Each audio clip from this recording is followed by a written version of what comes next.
Om Sahana Bhavatu Sahano Bhunaktu Sah Viryam Karavavahai Tejasvinavadhitamastu ma Vidvishavahai. Om Shanti Shanti Shanti. Om Sadashivasamarambham Shankaracharya Madhyamam Asmadacharya Paryantam Vande Guru Paramparam. Om Satchidananda Rupaya Vishwotpattyadihetave Tapatraya Vinashaya Shri Krishnaya Vayam Namaha. Samasta Jana Kalyane Niratam Karunamayam Namami Chinmayam Devam Sadgurum Brahma Vidvaram. Hari Om. Salutations to all. So we have seen in this Canto 6, the fourth discourse, how Daksha Prajapati, to take the secondary creation forward, he does the Hamsa Guhya Stuti. Bhagavan manifests and blesses him and tells him that he should marry this daughter of Panchajana, who is a Prajapati, and the name of the daughter is um, Asikni. And through her, the progeny has to be brought forth, and they get married, procreate, and so the chapter 4 ends there. So chapter 5 now, when Bhagwan's Ashirwad was attained, then Shukadevji continues, Tasyam sapancha janyam vai Vishnu mayo pabrahmhitaha haryashvasanyanayutam putran ajanayad vibhuhu. So now, because of the power of Bhagwan's Maya, Daksha, through Panchajani, Panchajani's daughter is Panchajani, which is Asikni. He brings forth 10,000 sons known as Haryashvas. Now these Haryashvas, they are the sons of Daksha and Asikni. Daksha tells them that you go ahead and now it is your responsibility to bring this creation forward. Meaning procreate more, have more children. So now what did they do? They went in the westernly direction. Praja Sarge Pratichim Prayayur Disham. Pratichi is the western direction. So they went in that western direction. And where did they go? Narayana Tirtha, Narayana Sarovar. Tatra Narayana Saras Tirtham Sindhu Samudrayoho. Where the Sindhu river meets the Samudra, there the Narayana Sarovar, Narayana and Sarovar mean the same. And there they start doing tapasya. And this is a place where many siddhas and sages, etc., they come there. And it's a very sacred place. So what makes a place a tirtha sthan? Tiryate anayati tirtham, that by which one crosses over the sins, the negative tendencies, is called as a tirtha. Any place cannot become a tirtha. Bhagwan would have manifested there, saints, sages, siddhas would have done tapasya there. So many reasons will be there for a place to be tirtha. And the effect of that tirtha will be what? The sins of a person, that which effortlessly destroys the sins of a being and also generates punya. That place is called as a tirtha. And so we should know that. And these tirthas are mentioned in our scriptures, that which places are called as tirtha sthan. Any place doesn't become Tirthasthan. And the king of all these Tirthas is Prayagraj. The prime minister of all the Tirthas is Kashi. The guru of all the Tirthas is Pushkar. And all the Tirthas are they have presiding deities. So during Kumbh it is said 33 crore Tirthas are there in Bharat. The devatas of all these Tirthas come to Tirthraj Prayag.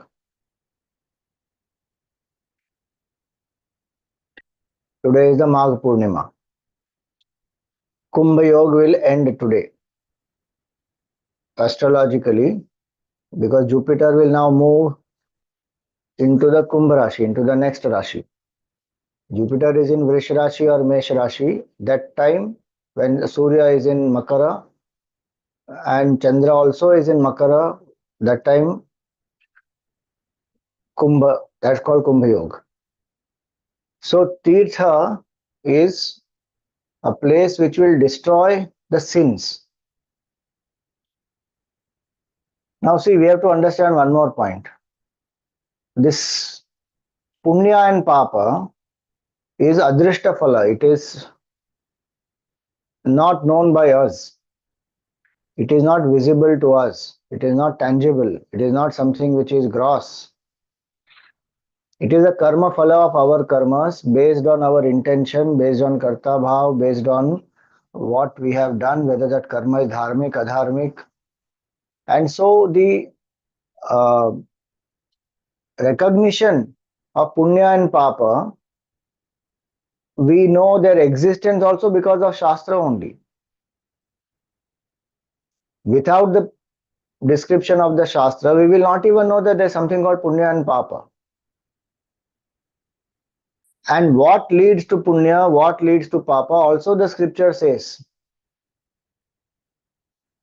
And what will generate punya and what will destroy papa, also the scripture says. So if the Shastra says that you go to such and such place and you do the Tirtha Snan there, or you just have darshan of that place, or even you touch the mud of that sacred Tirtha, your papa will be destroyed. Then it will be destroyed. If one says कि ऐसा थोड़ी होता है, कर्म का सिद्धांत है, अगर ऐसा होता तो people would have done enough papa, go and take a dubki and then destroy the papa and then you do new papa. This and all so-called logical people and so-called intellectuals talk like this. Shastra is very clear on this.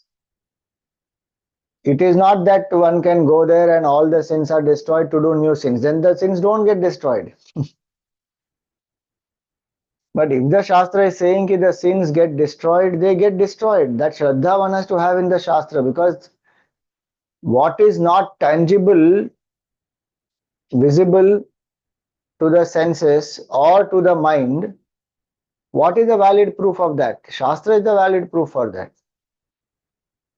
Dharma jignasamananam pramanam paramam shrutihi. Manusmriti says that.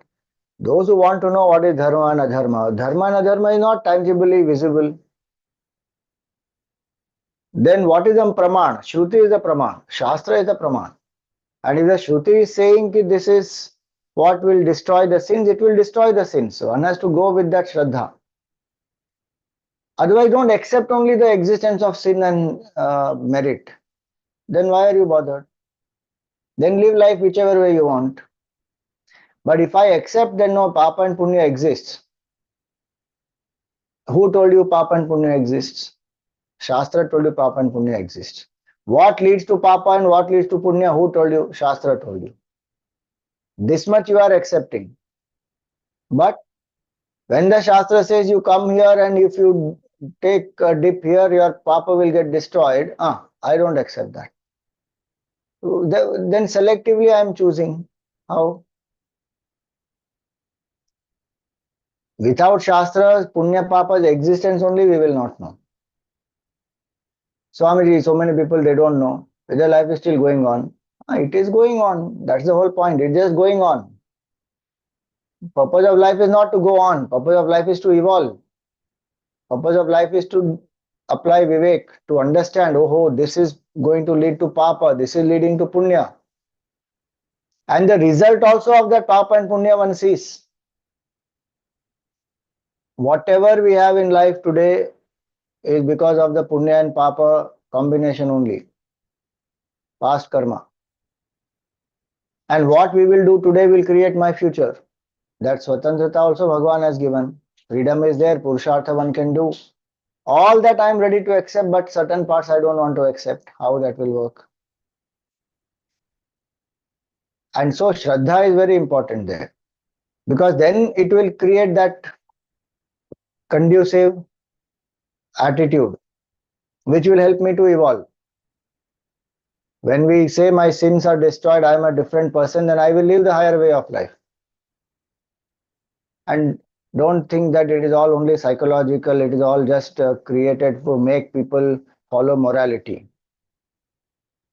So many countless sadhus, sannyasis, mahatmas, jivan muktas have realized this, and they have what you call as they are the evidence, a proof of this. This cannot be explained by science. And if one is stuck with that, saying everything has to be scientifically proved and experienced, then you stay at this level only. Because science only talks about gross world. Beyond that, it can't talk anything. This is all adrishta. This is in the subtle realms. Science can't even tell you about 5 subtle elements. Forget punya and papa, which is the result of the mind and the karma and so many other factors. What will science tell? It has its utility value in the gross world. Beyond that, nothing. अब वहीं पे अटके रहेंगे तो अटके रहो. Spirituality begins where science will end. Means what? Sthula Jagat is the grossest form. So Punya and Papa. I'm saying all this because this comes here now. And also so many people who have gone to Kumbh, and I'm seeing so many reels and all that coming up, appearing very intellectual, saying कि ऐसा थोड़ी होता है, पुण्य पाप नष्ट नहीं होता है. Just that you go there and you see the energy, the environment, and you feel so inspired that now you will be a transformed person, and new papa you will not do. But existing papa will not be destroyed. What nonsense. Why are you even spreading this kind of wrong notion? When the Shastra is saying it will destroy, it will destroy. You're not opened the Shastra and read.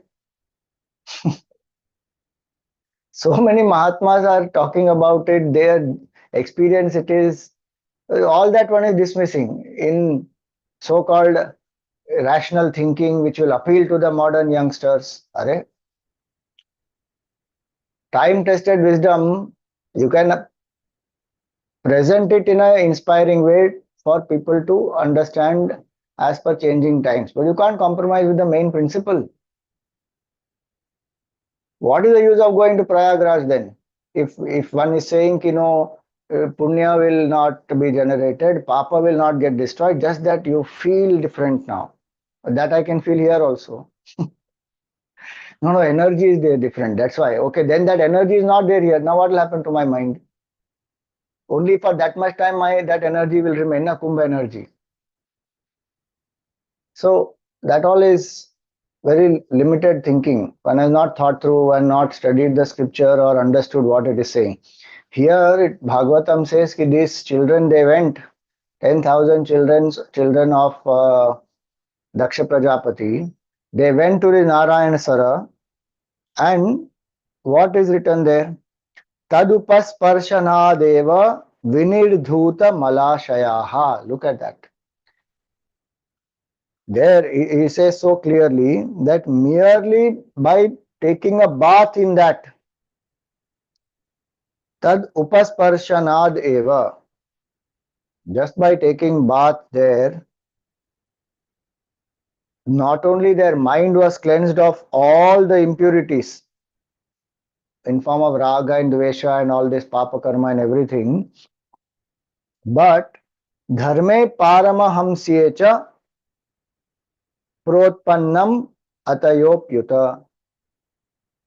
The desire for this, to walk the highest path walked by the ascetics, Paramahansiya Dharme. What is the way in which the Paramahamsas live with great level of vairagya? Even that desire came. Now, how will that desire come unless the mind is not purified? Now, if somebody asks a question that, oh, Swamiji, but how did they have papa karma? They are just born now. Are no jiva has first janma like this. Past karmas, they are there in earlier cycles of creation. Also, they must have been there. And now through Daksha Prajapati, they are born. Jiva is anadi. Jiva does not have a beginning.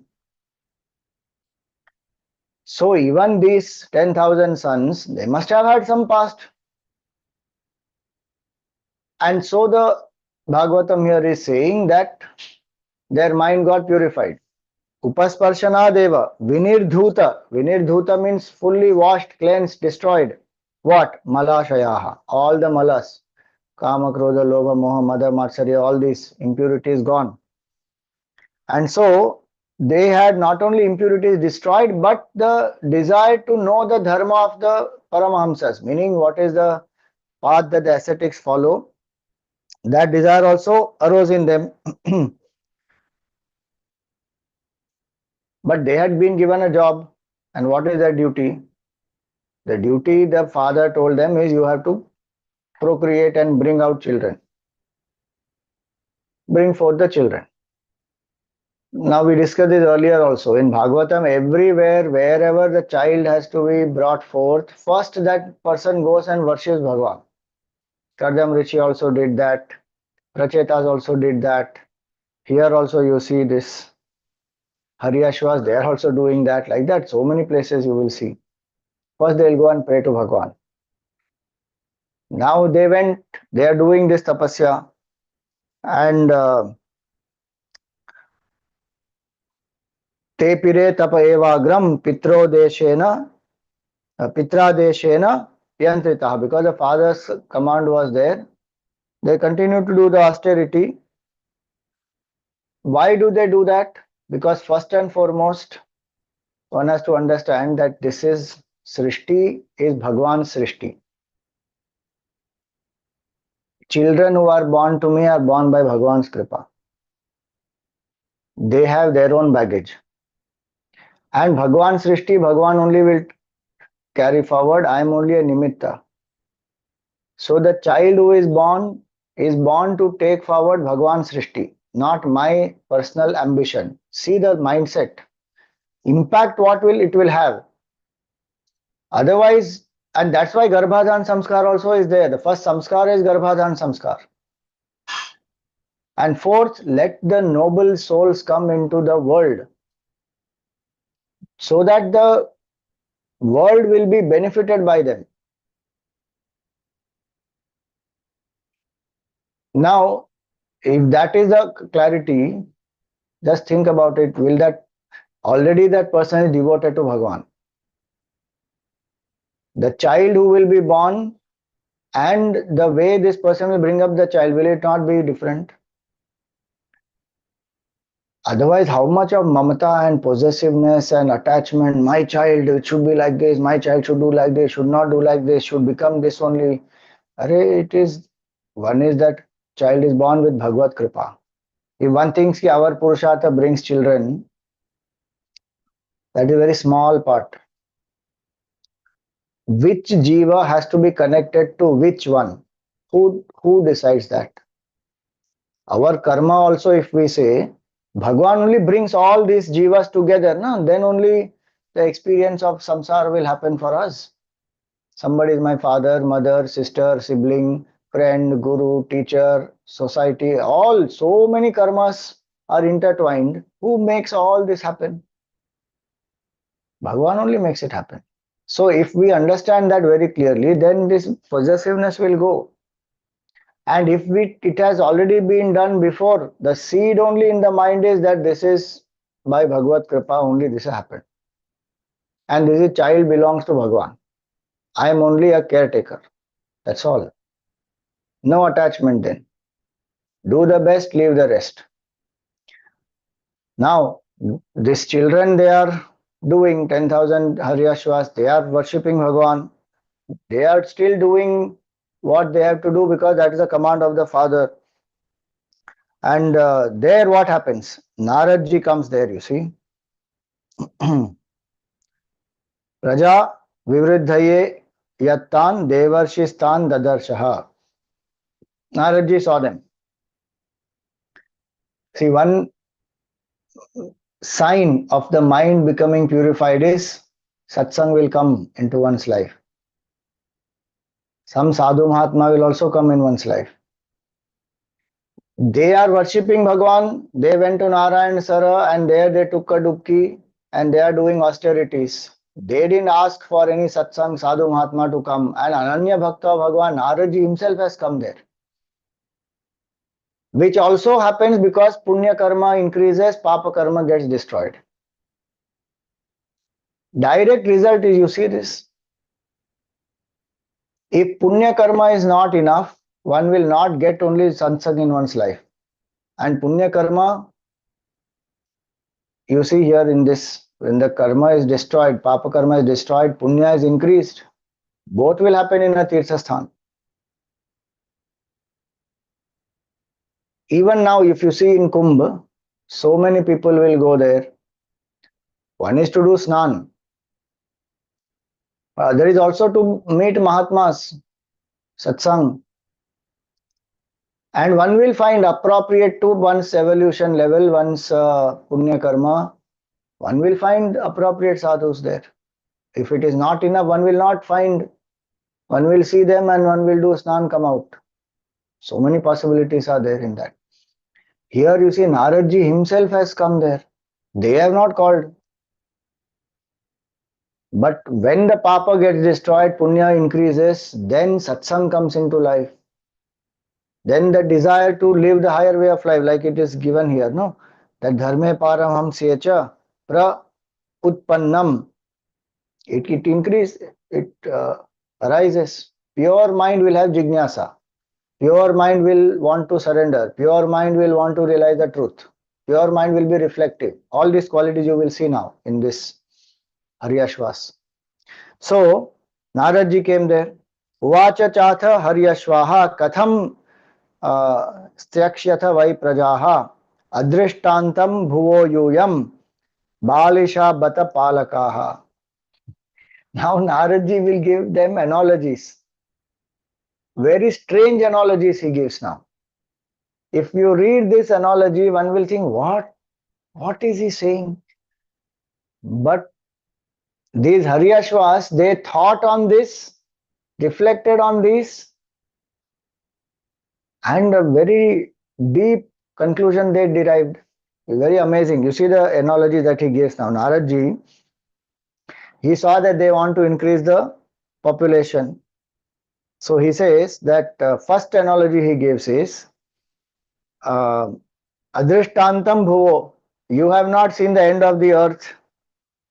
How will you beget progeny? First analogy. Second analogy, he says,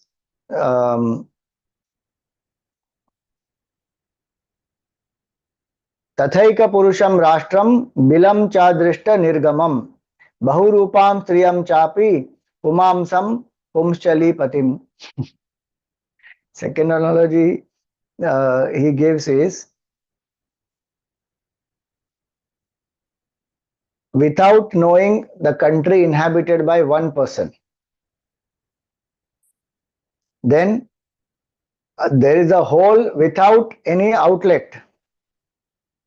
Then there is a woman who is assuming at will different forms. And then there is a man who is the husband of a prostitute. Then Nadim Ubhayato Vaham. There is a river which is flowing in opposite directions. Simultaneously, like this it is flowing. One is coming like this, one is going like this also. Simultaneously in the opposite direction. Then Pancha Panchadbhutam Graham. A house made up of 25 things. Then Graham. Then Kvachid hamsam chitra katham. There is a talking swan. So there's a play. So there's a talking swan, and it has a very strange story to tell. Kshaurapavyam swayam uh, brahmim, and something which is very exceptionally sharp and strong is rotating round above one's head. That's what he says. Katham swa pituradesham vidvamso vipaschitaha anurupam avijnaya aho sargam karishyatha. How will you follow the father's instructions when you don't know any of these things? Without understanding this, all these analogies, he said, how will you go ahead with this creation? If you actually think about it, what Naradji said, if if we have to just think and reflect on it, imagine what conclusion will we derive from this? You may think, kya hai ye? Because very weird things he has said here. Without going to the end of the earth, then a country inhabited by a single person, whole without a visible effect, woman assuming different forms, man who is a husband of this prostitute, then the river running in both the ways, then house built of 25 materials, swan at one place which is talking, which has a strange story to tell, and then something which is exceptionally smart which is going on revolving above the head. All these 8 things he has said. Now this Haryashvas, they start thinking that what he is saying is true. For each analogy they derive a powerful lesson. Now you see here, Shri Shuka Uvacha तन्निशम्याथ हर्यश्वा औत्पत्तिकमनीषया वाचकूटं तु देवर्षेः स्वयं विममृशुर्धिया. They started thinking. They said, what is he saying? It is true only. With their quiet mind, they started reflecting. When they heard these inspiring words from Naradji, they started thinking. Why? Because their mind has got purified. No, now. So, bhuhu kshetram jiva sanyam yad anadi nija bandhanam adrishtva tasya nirvanam kim satkarmabhi kim satkarmabhir bhavet. So they reflected and they said that not knowing the end of the earth means what? Earth is karma bhumi. It is the place to do karma. So bhuhu kshetram jiva sanyam. And in this bhukshetra, one will keep on doing karmas. Karmas don't have an end. Every karma will give rise to more karmas. And so they understood that this earth is the field, and in this, the jiva who does karma attains his merit and sin, and because of karta bhav, the jiva is doing karmas, and every karma is going to create more and more and more and more of karma.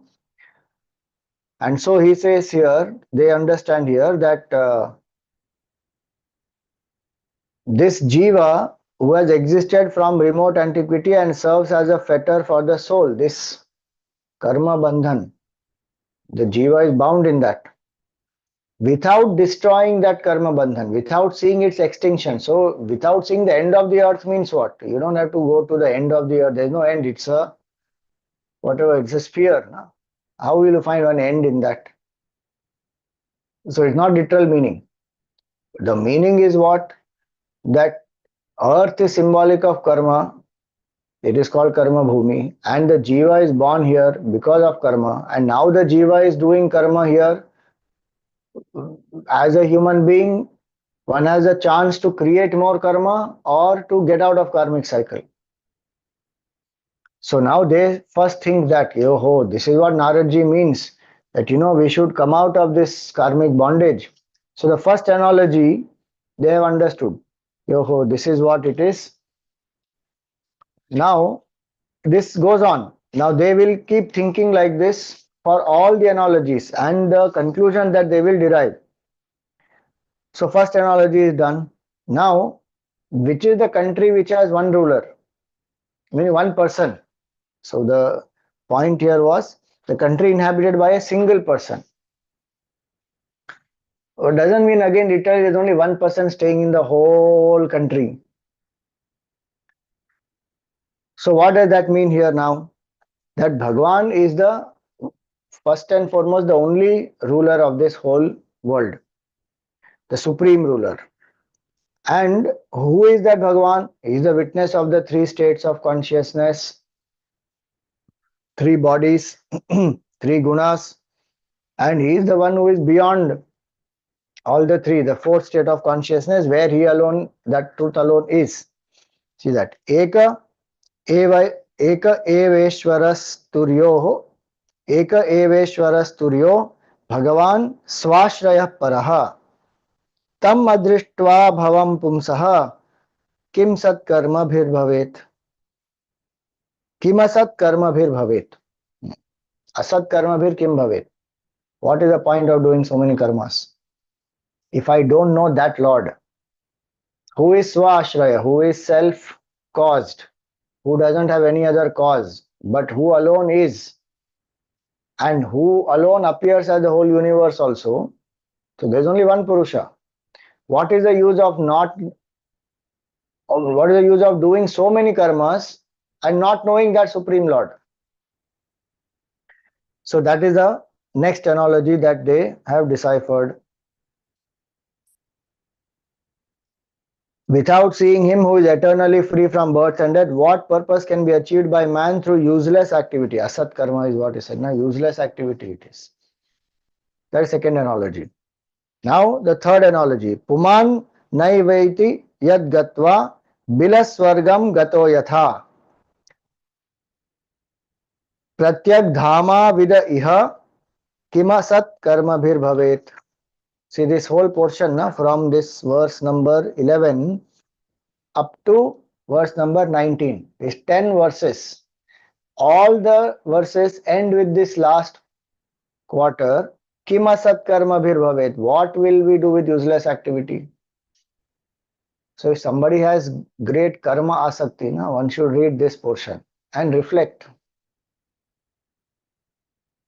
These Haryashvas don't even have the asakti for karma. They are doing what the father wanted them to do. Okay, you bring forth children.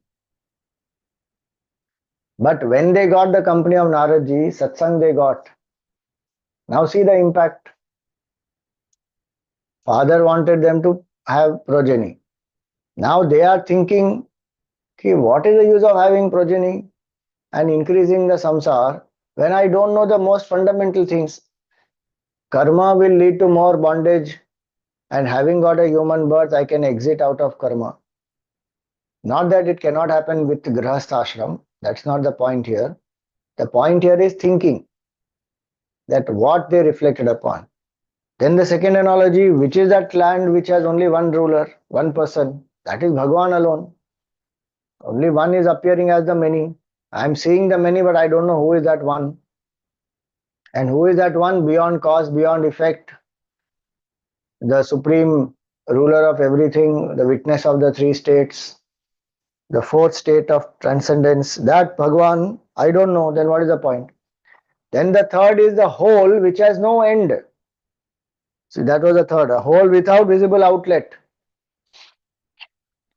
So what does that third analogy mean now?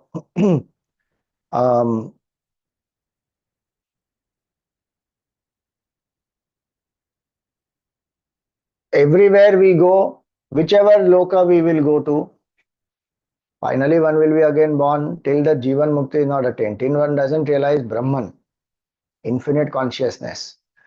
That is the Dhamma, going where there is no return. No outlet means what? Once you go there, you can't come back. That's what it means. Yad gatva na nivartante tad dhama paramam mama. Dvaitin will say Vaikuntha is that loka. Vedantin will say no, Brahman is that infinite consciousness, realizing which there is no rebirth again, there is no falling back into cycle of birth and death. There is no Janma Mrityu, there are no lokas, there is no Srishti, there is no duality. Finished. Brahman is ultimate.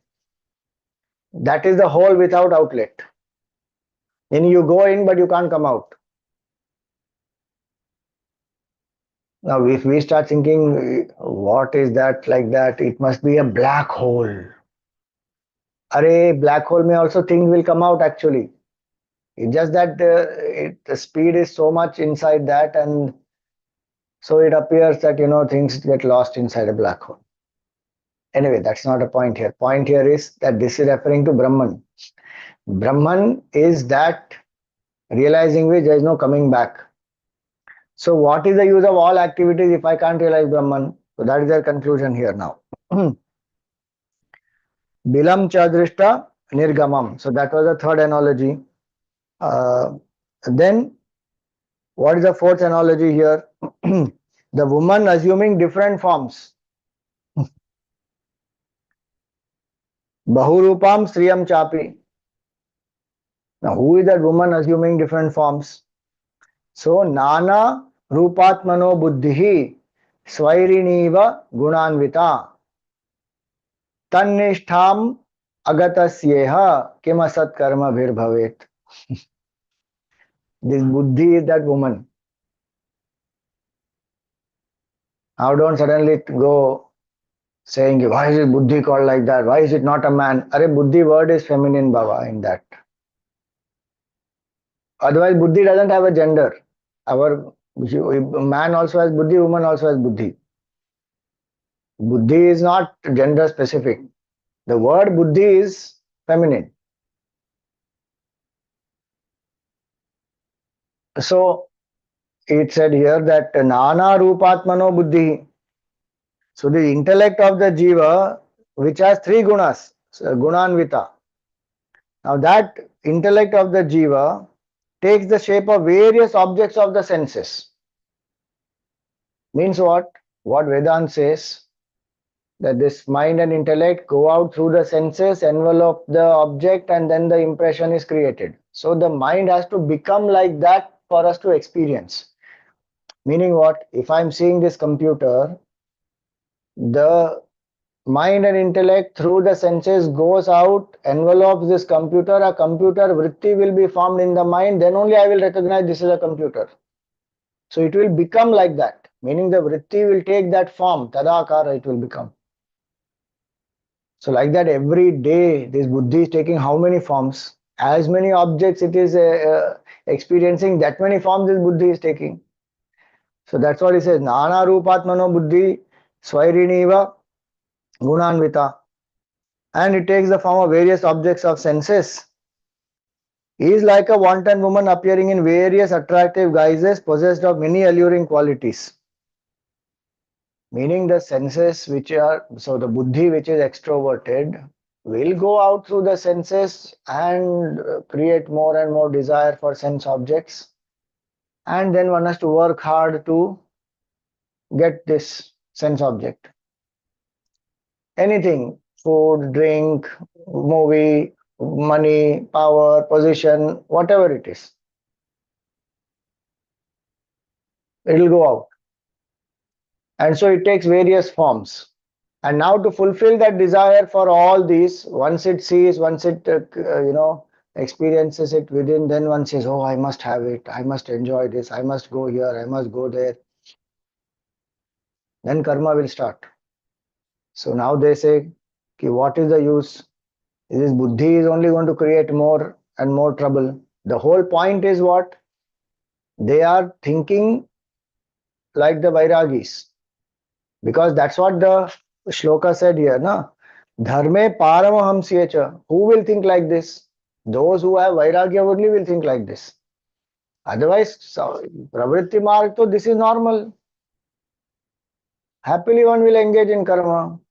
Eat, drink, be merry, expand, create more power, name, fame, everything. But they took bath in that sarovar. Their mind got purified and their jignasa to know what is the dharma of the Paramahamsas. Now see another point there. Now, the moment that jignasa has come that we want to know what is the dharma of Paramahamsas, A Paramahamsa has come into their life, uncalled. They didn't go in search of who is this Paramahamsa who can give me enlightenment. Nothing. Naradji came straight. Even today that will happen. If Gurudev, that's why he used to say that you cultivate discipleship, you become like a flower and you bloom. The bee will come automatically. Flower doesn't have to go and publicize. Flower doesn't have to go hunting for bee. The bee will come automatically. One has to do this. So now, these are the way in which Paramahamsas they will think that array, this buddhi so is going out through the mind, through the senses and taking the form of the object and then increasing my karmic bondage. And obviously, if one is a grahasthi, one can't stop engaging through the senses. But that's where Karma Yoga comes into play, where one does everything dedicated to Bhagavan, and anything that is not conducive for duty or for devotion or for sadhana, one will avoid that. Do bare minimum what is required and offer that to Bhagavan. So, karma by itself is not a problem, engaging through senses by itself is not a problem. But forgetting Bhagavan, that is a problem. And here, those who are having that capability and vairagya, they will say, no need, what's the use of this karma? We just sit and do dhyan. In dhyan only they are thinking all this. So whatever little rajoguna which is also there in them, that will also get destroyed through this reflection. Then it was said about a man who is the husband of this prostitute. See that. Even so, the man who is the husband of a harlot. Now who is that? Tatsanga Bhramshitaishwaryam Samsarantam Kubharyavat Tadgatir Abudhasyeha Kimasat Karma Bhir Bhavet. So they think that what is to be gained through these useless, indiscriminate acts of by the man who does not recognize himself as having fallen from his greatness through identification with such an intellect and follows like the husband of an unchaste woman its courses. Means I, the individuality, which has got identified with such an extroverted buddhi and who then goes out through the buddhi to keep on enjoying the world. He says, what is the use of this Jiva Bhav, Mr. So and so, who is identified with this buddhi? Then it was the next analogy that is given is the river that is running in both ways. So what is that river? Srishtyapyayakarim mayam vela kulanta vegitam mattasya tam avijñasya kimasat karma bhir bhavet. Just think what is the meaning here. River that is flowing opposite directions. Srishti and Aya. Apyaya. So Srishtyaapyaya Karim Mayam. Srishtyaapyaya means creation, dissolution. So one side creation, one side dissolution. And it is not happening sequentially. See that analogy. What a powerful analogy he has given. Huh? It is not that the river is running in one direction once and then another direction later on. No. It is running at the same time in two directions. Two opposite directions. One is like this, one is like this.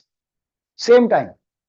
Oh Swamiji, it must be coming from one side like this, one side like this. One tributary like that, one tributary like that. That is not the point here. The point here is Srishti and Vinasha is happening at the same time. In our thinking, this is sequential process. Srishti, Sthiti, Laya. Srishti, Sthiti, Laya. That is one way of understanding. But the deeper way of understanding is Srishti, Sthiti, Laya is happening every single moment. Srishti, as the Srishti is happening, the previous one is destroyed, new one is created. Again this gone, new one created. This gone, new one created. It keeps happening simultaneous. Which means the whole world is perishable. Completely perishable. Not only perishable, perishing. That is the point here. It is perishing right now. Immediate, as we are seeing it also, it is perishing. That's called drashta nashta swabhava. It's not perishable. This body of ours also, oh Swami, is Srishti. No, Srishti means this body also. Thought also. Rises, falls, rises, falls, rises, falls every minute. So many cells are born, dead, they just go on. This play of Srishti and Vinash keeps happening continuously. There is no new Srishti without Vinash, and there is no Vinash without new Srishti. This is going on. This is Maya. That's why he says, Srishtya Paya Karim Mayam. Vela, Vela Akula Anta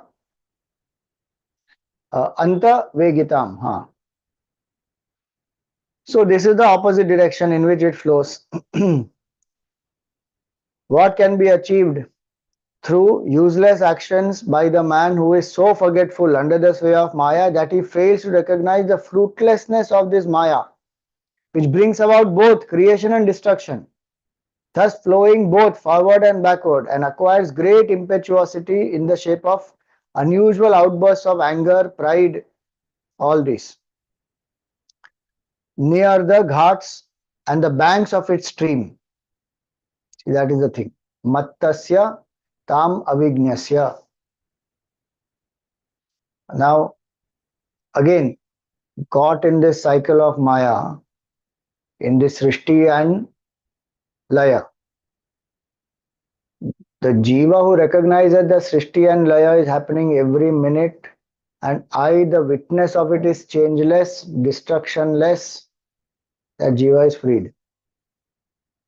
But if one identifies with the BMI, then one is a part of that river. Then this cycle will continue for that Jiva. So that is the next analogy. Then what is the house made up of 25 elements? Panchavimshati tattvanam purushodbhuta darpanam adhyatmam abudhasya iha kimasat karma bhir bhavet. Very powerful each one analogy. One goes on reflecting, one will definitely get vairagya. So this is referring to Sankhya. 25 tattvas. In that, the Purusha is the mirror. So when it is said here, na, Adbhuta Darpanam, Purusha Adbhuta Darpanam. Purusha is the fascinating mirror of the 25 categories which make this human personality, which is what? The Jivatma, then this Avyakta, then this Mahat Tattva, then the Ahankara, then the 5 subtle elements, then the mind, then the 10 senses, and the 5 gross elements. All these 25 tattvas. So this house, means this body, is made up of these 25 aspects. Now these 25 aspects, all these 25 aspects by themselves are Jadavastu. They cannot function on their own. They function because of Purusha.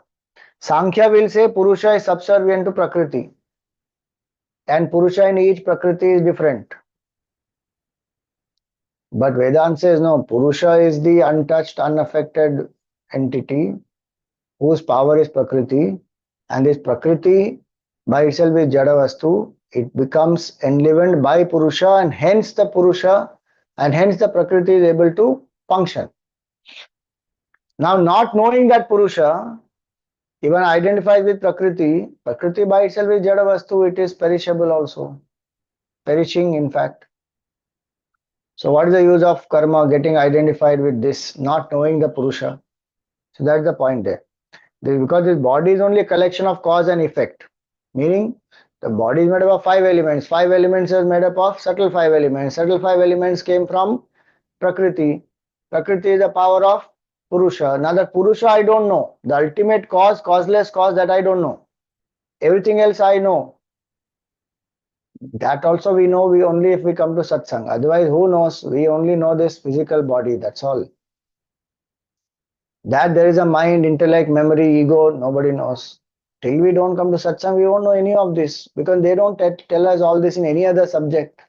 Maximum, if some introduction is there to the mind, okay, there's a mind, but mind, what is a mind and what is a brain, that difference also one doesn't know. One is subtle, one is gross, that also one doesn't know. Then where to talk about avyakta and mahattattva and this ahankara, and then five sukshma, you know, tanmatras, and then panchikarana process happens, then they become gross five elements, then the body is made from that, and the mind is made from subtle five elements. Where does one know any of this? No school teaches any of this. So one will not know only. And this Haryashva, they are wondering what is the use of knowing Prakriti but not knowing Purusha, one who makes all this happen. So what is to be gained here through useless actions, where one thinks, I am that Karta, I am the Bhokta, I am the Prakriti, and Purusha is subservient to Prakriti, is useless, that is no point. Then Aishwaram Shastramutsrijya Bandha Mokshanudarshanam Vivikta Padam Ajnaya Kimasat Karma Bhir Bhavet. Now, ignoring the body of teachings, the Shastra, and establishing the existence of God, which not only distinguishes spirit from matter, like the swan, like that talking swan which is given, na? The analogy is talking swan. A swan, what will it do? It will separate milk from water. Same way, Purusha and Prakriti has to be separated to understand, oh, I am Purusha, I am not this Prakriti. Today, identified fully with Prakriti, one is saying, where is Purusha? Which Purusha? No Purusha only. So, here he says that even as a swan, according to the traditional belief, separates milk from water, where the two are mixed, in that way we have to separate spirit from matter. But further enables one to perceive the true nature of bondage and liberation. Study of the scripture will help a person to understand what is bandhan, to be identified with Prakriti, with the cause and effect is bandhan. To know the causeless cause and to know the Purusha as my true self, that is mukti. And who will tell us that? Shastra will tell us that. So he says, without knowing all this, ignoring all the scripture, what is the use of activity? Think about this. Some of this is not only for vairagya to attain mukti, but even fundamental things. Should our children not learn about Purusha and Prakriti? Should they not know about what is law of karma? Should they not know how to get out of karmic bondage? Should they not know that this buddhi can be used to achieve realization also, or to increase our karmic bondage? That this body and this mind, this whole personality is made up of 25 tattvas. They should know all this. A mukti is a different point. Even fundamental knowledge of this, if it is there, then one knows how to handle oneself and one's life. Otherwise, today what is happening? None of this knowledge is there. More and more desires are being fueled in their minds, and tremendous pressure. Everybody wants the child to become successful and become the topper and go-getter and all that. And the pressure is so much. People are getting into mental health issues, depression, drugs, suicidal tendencies, all that. And to get out from that, maximum what will one do? Go learn some kriya, do some yoga, do some pranayam. Oh, I feel so good, I feel so transformed. No doubt pranayam, yoga, everything will help. But knowledge chahiye, clarity chahiye, purpose has to be clear. The deeper aspects of my personality should be clear to me. Then I can walk the path. My goal must be clear to me. What is mukti? That only is not clear. If I just want some temporary relief from stress, worry, tension, anxiety, that can only be a temporary little step. Main goal is what? That comes through clarity, this knowledge, studying the scripture. Such a powerful line it is, na, that Aishwaram Shastram Utsrujya. Today, to Shastra Utsrujya, one is taking pride in that. I don't believe in the scripture, it is age old, I am scientific, modern outlook, wow, wow, wow. Solution तो है नहीं for all the modern challenges which are there. Most of them have risen because of the lack of clarity. Why lack of clarity? Because we have not opened the scripture. Even all this, how much one depends on opinions of people, and that also people who have half-baked knowledge. And one is leading life based on that. Look at that. One doesn't even know which book to open and read for which purpose. If I want to know the Mahima of Tirtharaj Prayag, which book should I open? One will not know. Even I did not know till some time back. Then we start finding out, read, so many Puranas are there. Skanda Puran gives, Varaha Puran gives, Matsya Puran gives full Tirtha Yatra Mahima, Prayagraj Mahima, all that is given beautifully. Then we'll understand, oh, this is what it is. Who gave the name Prayagraj to that place? Think.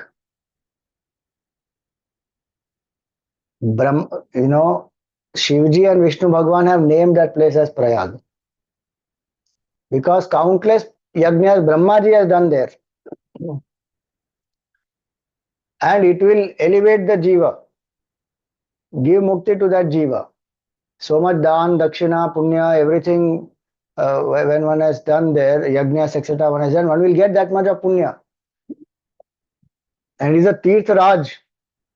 The blessing of going to all the Tirtha sthans one gets by going to Prayagraj.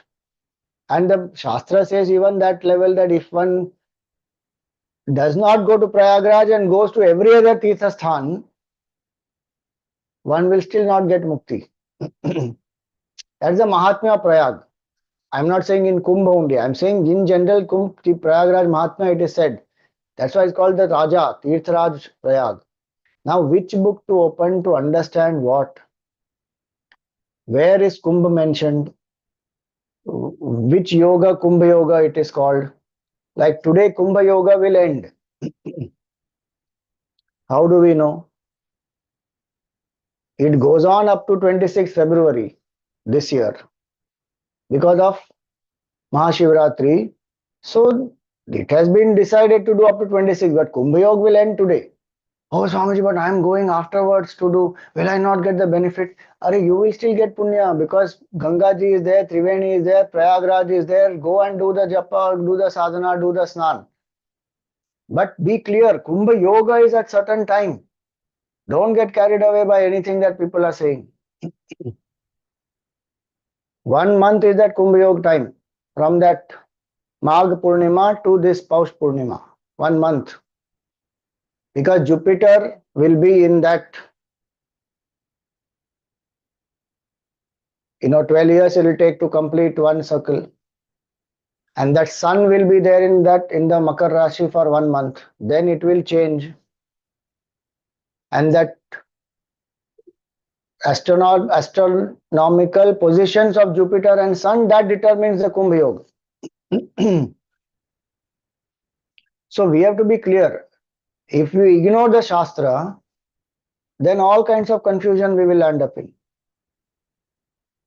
Then those people who don't even have the Shastra in their religion, to the depth in which we have, understandable, they go through difficulty. We have the Shastra in its full depth, but we are not going into it. So when he says here, no, ignoring the Shastra, what is the use of so many activities? We have to think for ourselves also. Last one here. Kala Chakram Bhramit Kala Chakram Bhramistikshnam Sarvam Nishkarsha Yad Jagat Swatantram Abudhasyeha Kimasat Karma Bhavet. What is that chakra that is going round above our head? That is Kala Chakra. It has sharp razor. It is going on from the moment we are born, that time has started, and steadily it is taking us towards death. It is body. So he says here that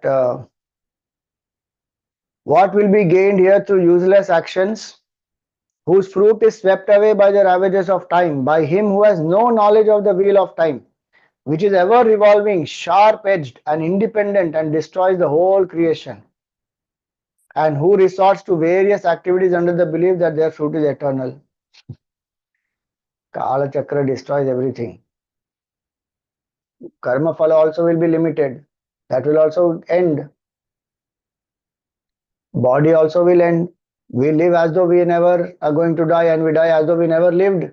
That is Kala Chakra. The play of Maya is like that. So all this now he has reflected upon this 10,000 children. All of them, they have reflected upon this. And what has happened now? Because they have reflected in this way, how can he who does not know the precepts of his second father, the Shastra? Shastra is the second father. That's why one more analogy given here. When one has not heard the Guru and the Shastra, and one is not following these, then what is the use of so many activities? That is the point here. And how can he who does not know the precepts of his second father, the Shastra? Why is the Shastra called a second father? Because the Guru and the scripture will initiate that student into the Janevu Samskar, and that person is called Dvija. The second is twice born.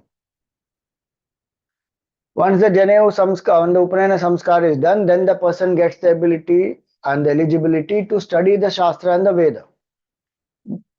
Parents will give the first birth, the physical birth. The spiritual birth is given by the Guru, and that's why the Guru is considered father. When we say Tvameva Mata Cha Pita Tvameva, it is called it is because the Guru is the father. And that's why there are two paramparas. One is Bindu Parampara, one is Nada Parampara. What is Bindu Parampara? Through the Bindu, through the physical conception, the physical birth we have attained. That is the parents, the parents who have given birth to the body. Nada Parampara is the Guru who initiates the student into the Gayatri Mantra. Then chanting that mantra, one prepares the mind, studies the Shastra, and gets out of the cycle of birth and death. That's why the Guru and the Shastra are so much more one gives importance to and surrenders to. So he says here that how can one who does not know the precepts of his second father, the Shastra,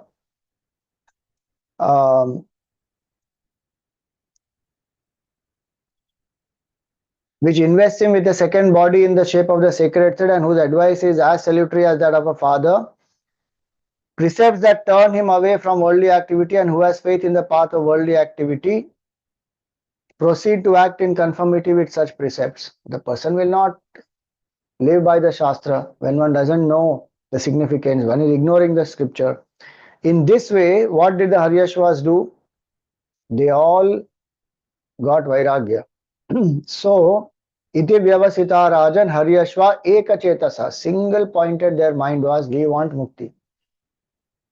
We don't want to take the creation forward. Now, Daksha Prajapati told them to take creation forward, but he says, what is the use of all this activity? These 8 analogies that Naradji gave, they reflected and they said, this is not of any use till we attain mukti. So, prayayustam parikramya panthanam anivartanam.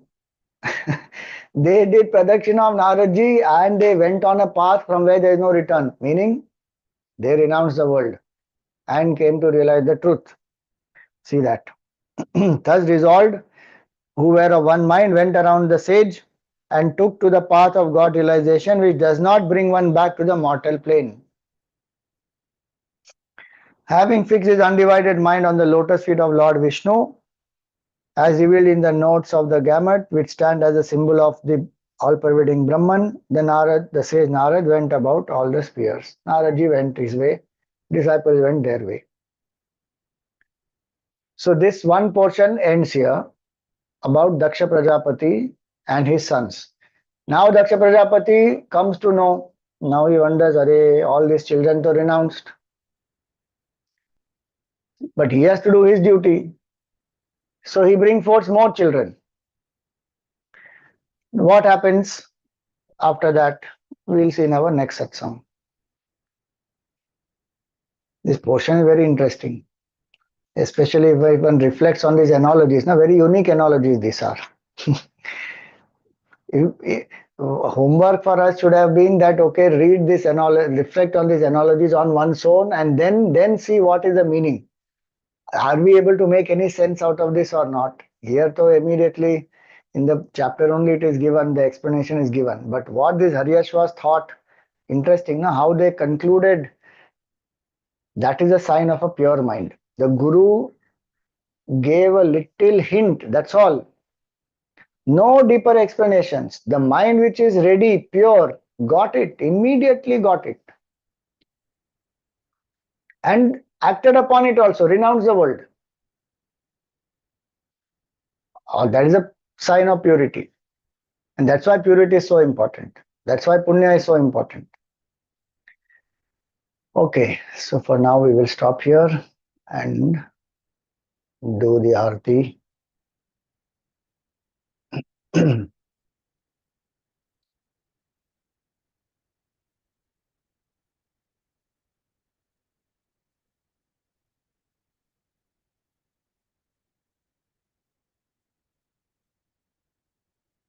प्रिया प्रीतम की मंगल प्रीति रीति धूम की मंगल कांति हसनी दसनन की मंगल मुरली दीना धुन की मंगल आरती मंगल बणिक त्रिभंगी हरि की मंगल सेवा सब सहचर की मंगल सिर चंद्रिका मुकुट की मंगल छवि नयन में अटकी मंगल आरती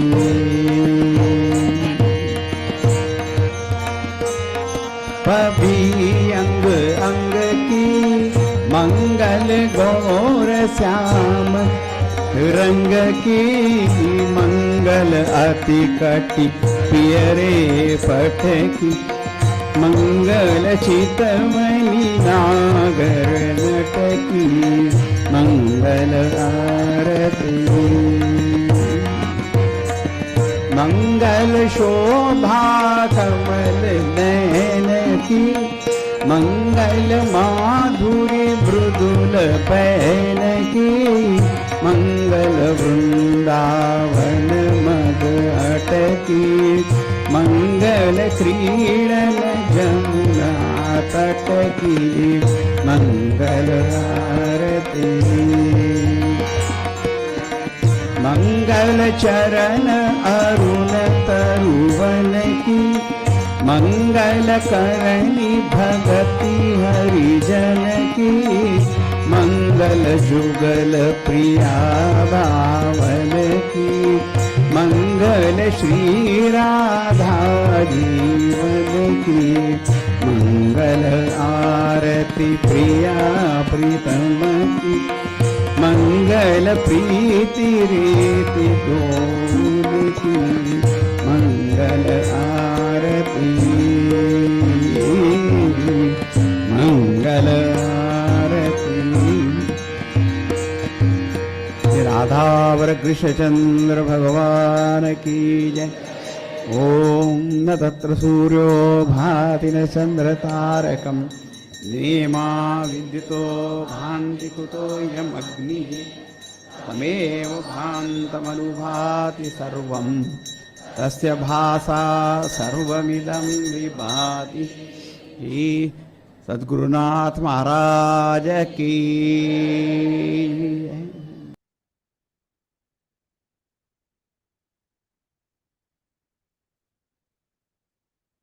Yes, Jyotsna ji. Swamiji, when they say that you should separate from Purush and Prakriti, is that when you realize Purusha, the self, you are free from the bondage of death. Like in so many scriptures, we read that you are free from the bondage of death. Is that what it means to be able to realize the self and distinguish between Purusha and Prakriti? So that's the result of distinguishing between Purusha and Prakriti, freedom or mukti. Hmm. Uh, the distinguishing or the separation means to understand that Prakriti is not me, I am Purusha. Today I think I am the Prakriti, this body is me. Body is actually Prakriti, it is not me. So to Okay. understand that difference, that is called discrimination. Like if one says, ki, okay, this bottle, now one thinks I am the bottle. To know clearly, you know, the bottle is different from me, I am different from the bottle. That separation has to happen. Right now, this has got mixed up. Now I am thinking of myself as a Prakriti and I don't know who is a Purusha. So I have to separate out. Okay, no, this is not me. This is Prakriti, which is Jadavastu, which is Vikari. I am Avikari, Avinashi. I am Purusha. That is the discrimination. That is Vivek. Atma Anatma Vivek, what we call na, that. So once you do that, Result self, of you that will. will be Vairagya from Prakriti and then realization of the Purusha, and then the result of that is freedom from cycle of birth and death. That's what they keep saying in the Upanishads and all, that if you do this, you will get over the fear of death. There will be no bondage. Correct. All those terms they use is basically means this only. Correct. And Swamiji, if one goes to the Paragraj, the Triveni, now the Sangam, is it okay or one should go now later since that main Kumbh part is done? Now the Mahakumbh is over. See, the Kumbh Yoga is over. Hmm. If you want to go now, you can still go because there will be some sadhus, Mahatmas who are still there. You will meet them, you can have satsang, or you can see how the people come, you see the Shraddha of people. At any other time, one goes, one doesn't see this kind of a gathering. So, gathering will be on up to 26th. Many Kalpavasis will stop, finish their Kalpavas today and they will also start leaving. And so, relatively, the overcrowding that is there because of today's last Amrit Snan as well as tomorrow by the time people leave everything. So that overcrowding will not be there, but still there will be quite a few people who will be there. So if you still wants to go, one can go till 26th March, no problem, one can go. But Swamiji, they say it's terrible, the stampedes, the people, it takes so long to reach the. I am telling you, all that is just hype of people, that's all. You go Okay. and see how many people have gone there, then only have understood. And Okay. Stampede was also apparently there was a conspiracy just to bring a bad name. Okay. It is not that the organizing is not good. I've been there. I'm seeing. I'm 6 days. I was there. Mauni Amavasya, the main day of Snan, I was there. The morning Okay. when that stampede happened in Sangam, Hmm. that is a different point. I was there in Mauni Amavasya day, and I went to the nearest ghat that where we were staying. There was no such chaos and nothing. Beautifully organized. Everything is. Yes, crowd is there. We should be patient. That's all. What else? And there should be little, there will be little bit here and there, some amount of group which is going. You won't have full freedom all the time. You will be between people, but that's a small portion when you're crossing a bridge or something like that. Otherwise it's vast, it is such a vast place. Aram se you keep moving, and in so many days everything has happened so beautifully except that one incident whatever had happened. So don't get scared with all this. Government is doing whatever best they can. People also have to cooperate. And there are a lot of people who are coming with Shraddha. They are putting up with difficulties, whatever they go through. But they are not complaining. We people who are in the cities, we are only sitting and thinking all these things. You look at the villagers, so many of them who come there, what Shraddha they have. I really hats off to them, Baba. They come with everything. Many of them, they carry their blanket, bed sheet, stove, raw material, everything. And they come, they stay out on the banks, ghats. They put up their blankets and they are sleeping out in that cold, and early morning getting up, cooking for themselves, and then they go take the snan and then they go back. None of them are complaining anything. You listen to most of them, they are saying, Aisa kumbh to humne dekha hi nahi. And so many elderly people and all are coming there. So, nothing wrong in having caution, but don't get scared. If we are ready for some little bit of patience and forbearance, beautifully everything goes on.